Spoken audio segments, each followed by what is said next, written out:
Well, that is a much happier sight to wake up to. But I've got to head out the door. I've got to go to my day job. Unfortunately, last night I wasn't able to get the vlog uploading, so I'm doing that at the moment. But it was such a short day yesterday that the video is only going to take like 20 minutes to upload. Well, I'm on my way to work at this point. So last night, after I finished up the vlog, I went ahead and called my cable provider just to see what was going on. Called the number from their website, actually went on my phone to their website, clicked on their little call button, and somehow or another that took me to their high-ranking ultimate emergency line. Like the person that answered said, yes, what sort of outage do you have? What sort of emergency is it?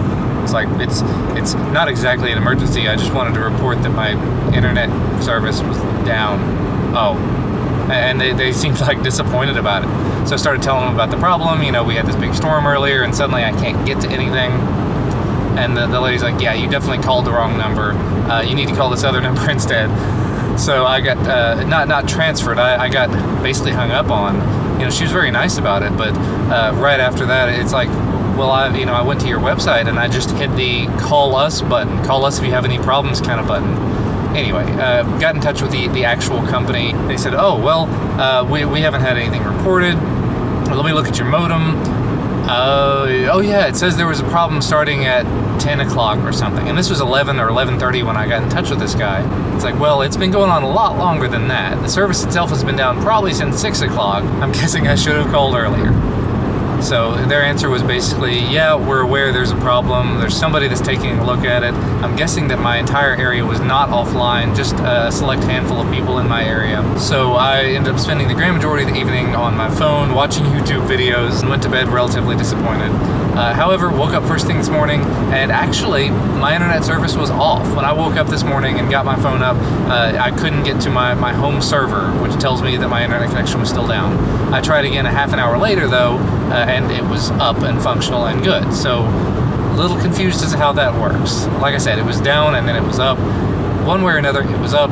The vlog is uploaded. I just got an email on my watch that the vlog itself had just finished uploading and will go live on time, so that's perfect. I've got to talk to my boss about going to London in a couple of months, so that's going to be fun. That is one of the great things about the company that I work for. I don't really want to go into who exactly it is that I work for, but so many companies nowadays have started implementing these policies of, instead of saying you have 3 weeks of vacation time, now they say that it's unlimited time off, or that you, as long as you're getting your job done, you can take off as much time as you want to.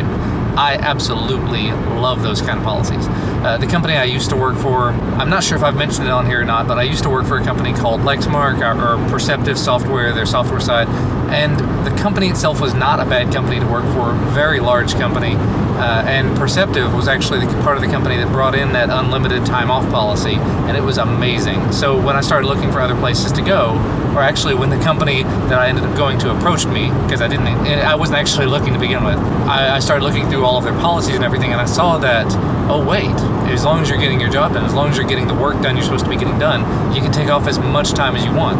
That is absolutely perfect and beautiful for my setup, because I spend so much time making videos, I spend so much time going out on the road and doing stuff. If I have a policy where it's, you must work here for 90 days before you can take any time off, you must work here for 6 months before you can take any time off, and when you do that, you only get 2 weeks a year, or 3 weeks.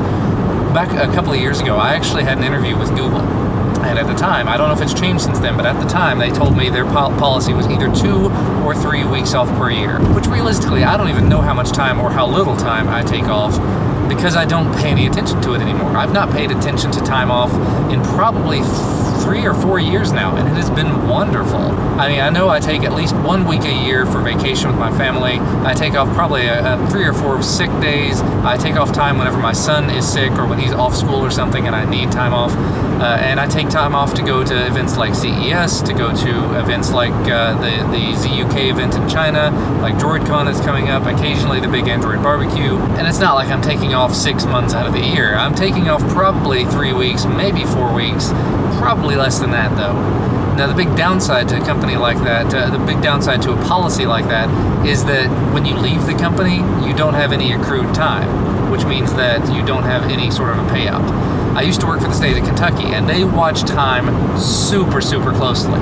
But the good thing about all of that is when you leave the state, if you leave a job like that, I think they're actually obligated to pay you out for that time. They didn't have to pay me out for the sick time that I had left, because with the state they had vacation time where you accrue so much per paycheck. They had sick time. I think I said that wrong. Anyway, they had vacation, they had sick, where you accrue a certain amount of sick time per paycheck, and then the compensatory leave, where if you've accrued more hours than you're actually supposed to work. If I work 48 hours in a week instead of 40 hours, I have 8 hours that I can take off any other time. But when I left that job, I had like 300 hours accrued, so I got paid for 300 hours when I left. That was an excellent part of that job, except it wasn't a part of the job, it was a part of leaving that job. And because I worked for the state and then left and then came back to the state and then left again, I actually got to do that twice. But when I left Lexmark, because I did not have that kind of policy, I got nothing. If I had been laid off, if I had been let go or something, which Lexmark is kind of known for doing, they give you a severance package. They give you a split amount of money. You get this much for going away, basically, as long as you don't go work for certain competitors within a certain amount of time. Because I left there fair and square, I was not let go or anything. I didn't have any sort of cushion to fall back on, but I went to another company, so it wasn't a big deal. And then I just realized that I've been talking for 8 minutes and I'm going to cut most of this out. Well, that was relatively quick and painless. I'm already on my way home from work. I'm supposed to go in on Monday mornings and have a sort of a one-on-one, heart-to-heart with my manager. Just, basically, where are you? What are you doing? What have you been working on? What are you doing this week? Things like that. Unfortunately, this week my manager had a bit of an all-day meeting that he got stuck in. So he sent along a few new requirements. He checked my status and everything. I was able to very quickly send over a calendar request about my time off in October for DroidCon. And luckily, he went ahead and approved it. So it looks like as far as work and home are concerned, I'm a go for going to London at the end of October. I've just got to get all the flight information worked out with XDA and get the hotel room and everything booked. But if all goes according to plan, I should be heading that way. Well, I've made it back home now. Time for a little bit of lunch. While we were out at the grocery store last night, Duncan, he's got this weird obsession lately where he wants chicken teriyaki all the time. Now, we do not get it for him all that often. It's once a week, if not less than that. But occasionally, we will give in on it. And the store we were at had this little fresh prepared food section where they had chefs actually making food for you right then and there. And one of their main dishes was chicken teriyaki. So we got it for him, and for whatever reason, he decided he didn't want it. So he had a couple of bites of it, he said it was good, and then he's 6 years old, he had another bite of it and said, "Ooh, this has black stuff on it." Black stuff being the charcoal bits from where it was grilled. So it was actual good, fresh, grilled chicken that had teriyaki on it. So that means that there was an entire portion of it left over, and that's now my lunch. Yeah, that doesn't look bad at all. Well, it is several hours later, and I'm here at my sort of home workstation area. Got my little MacBook here where I can do all my day job stuff, and then my main desktop here where I can do any... wow, even from this angle you can see me, even though I'm a very, very curvy man. I absolutely love the fisheye on this thing, although you have to hold it at a certain angle or else you end up with weird distortion field type stuff. If you're too far away, you look strange. If you're too close, you look strange. Right about here, it's definitely not that bad.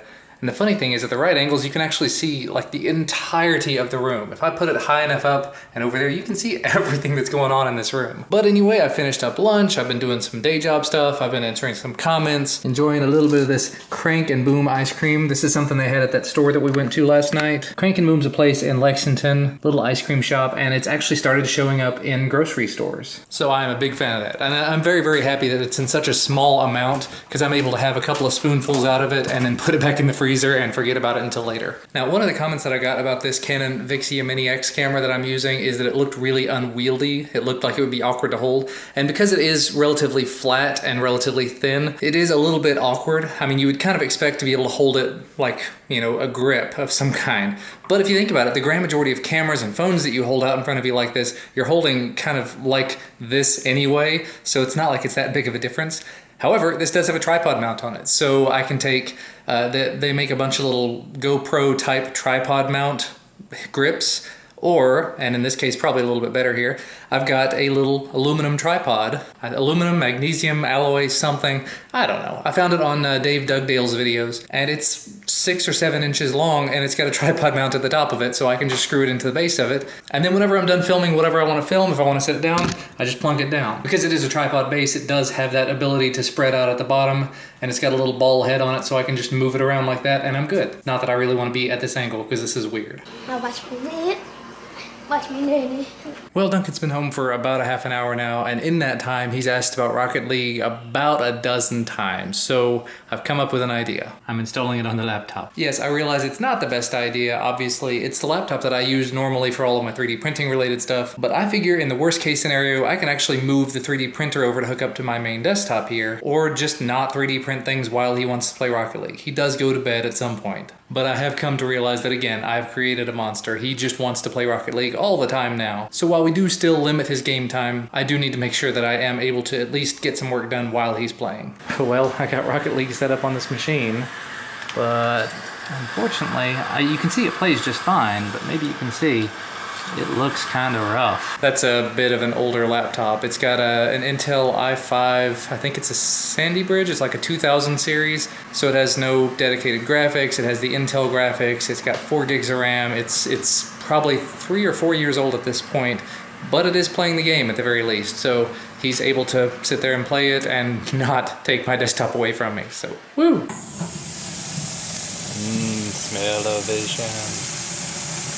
Smell-o-vision.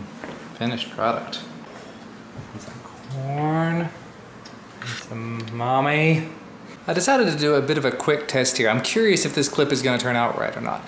Just completely random and off the wall. I was holding the camera upside down talking to Duncan, and I noticed that the UI had turned itself upside down. So I'm curious if this clip is upside down, because I'm holding it by the tripod mount. And if that's the case, I can actually mount this upside down in my car, which would be amazing. It would actually work as a dash cam plus a vlogging camera, which would be great.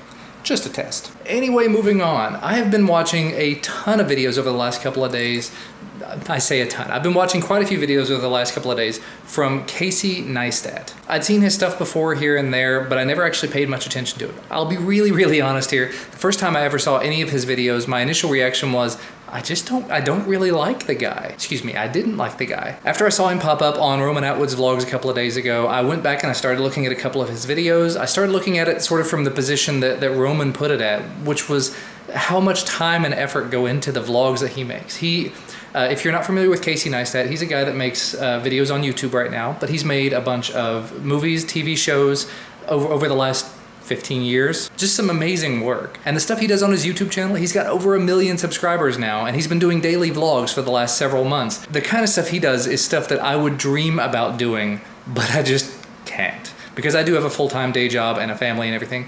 He has a full-time day job and a family, but during his day job, he makes time for his vlogging. So, I mean, he definitely doesn't have time to be doing the kind of things that he does, but he finds a way to do it anyway. I still need that little bit of fun time in my life. I saw a video of his where he actually quantified his day, and I could not live that kind of a life, or that kind of a schedule. So I'm content enough having these kind of videos, and the kind of videos I put out over on my channel, and the kind of videos I put out over on XDA. But anyway, I just wanted to go ahead and throw that out there. If somehow or another you have seen my channel and not Casey Neistat's channel, you definitely ought to go check him out. And actually one of the things I really like, one of the sets of videos that he does that I really like, are when he customizes something. He takes something that's just sort of bland or sort of ordinary, and he turns it into something unique. He turns it into something that is all his own. His luggage, for example, he travels a ton, and so he went out to this random store in New York, this side store. He bought a cheap suitcase, a carry-on bag. He took it back to his office and he customized it. And in doing that, he spray painted it to put little blocks on it. He spray painted his name all over it. In whiteout, he put, "If found, please return to blah, blah, blah." So it is 100% unique. You don't have to worry about the branding, the luggage tags and everything falling off, because I know when I'm traveling around, a lot of times I'll have those little luggage tags and they've got my name and my address and phone number and everything, and those tend to break and fall off. And a lot of times if you buy a plain black suitcase, you're gonna end up losing those tags and you're gonna have a plain black suitcase that's just gone. So having something like that where you spray paint it, or something where you customize it in some way, is actually a really neat idea. with his cameras. He scrapes off all the logos, and again, he puts on there, if found, return to so-and-so. I don't know, it's just that little bit of customization. It's very cool to me, but it's something that I have never found myself capable of doing, because when I buy something, for one, I always like the idea that if I have to, I could actually take it back.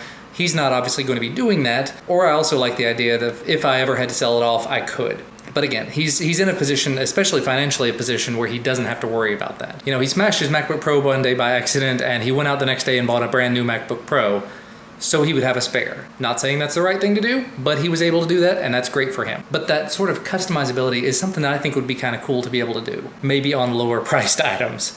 Miss Brooks said it is time to choose. The kids clapped they liked choosing time at school. It has 5 fish and 2 poles with hooks. Sally stood on the S block. May we paint? Asked Paul.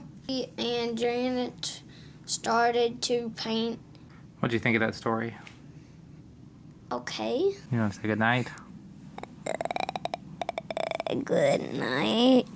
Good night, sleepy boy. I'm honestly not even sure what all I've filmed today. I know that I've filmed an awful lot of stuff. I've actually used one of the little slivers of battery. Anyway, it has been a very long day. Not a bad one in the slightest. After the hours and hours of not having internet connectivity yesterday, it sort of put things in perspective in terms of like how much I do rely upon it, which is, it's odd to say. I'm very, very glad that it happened over the weekend, because my day job is heavily reliant upon being able to get on the internet, to be able to access the services I need, to be able to get to the VPN that I use to get into my day job, as well as, of course, being able to make videos for the internet. That unfortunately hasn't stopped me from being entirely lazy this evening.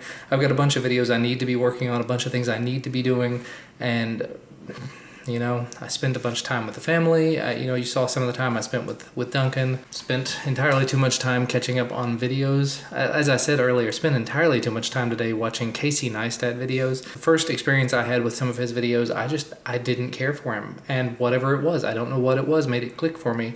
Suddenly, I'm a huge fan of his work, and so I'm like rapidly consuming his back catalog. But anyway, as I was saying, this is going to be the end of the video. This may be a 15-minute video. This may be a 5. I don't know. Don't know how much I'm going to end up cutting out. Thank you guys so much for watching, though. Remember to leave a thumbs up down below if you like this video and me smacking the treadmill. Subscribe if you want to receive these videos as soon as they become available, and I'll see you again next time.